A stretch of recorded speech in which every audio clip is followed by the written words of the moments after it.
babe, Yeah. who is Jesus? Jesus Christ of Nazareth is the Son of God, spoken about in Scripture. He is the second person of the Trinity. He plays a very important role in the story of salvation as seen through Scripture from beginning to end.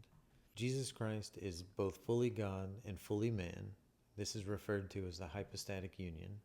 Jesus is spoken about in the Old Testament, giving prophecies of his coming, his birth, life, death, crucifixion, and his resurrection.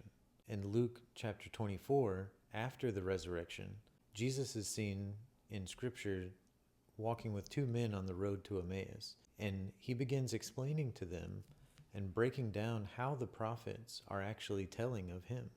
In Luke chapter 22, before the crucifixion, Jesus is speaking to the disciples, and he is telling them the time is coming where these things are going to be fulfilled. And what he's talking about is things that the prophet Isaiah from the Old Testament wrote about him. If we look at Isaiah chapter 7, it tells about a birth to a virgin, the one to come.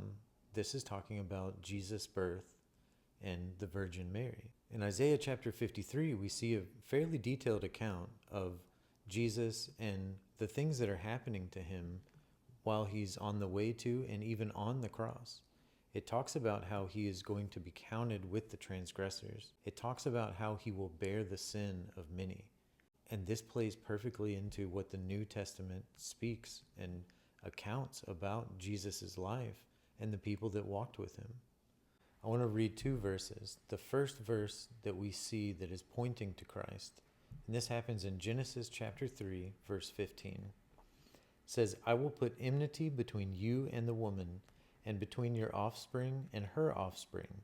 He shall bruise your head, and you shall bruise his heel." This is calling forward to the promise that will come with Jesus Christ, that he will bruise the head of the serpent. And then we see him all the way to the end of the Bible in Revelation chapter 22, the last chapter of the Bible. In verse 13, Jesus is speaking of himself in this way. "I am the Alpha and Omega, the first and the last, the beginning and the end.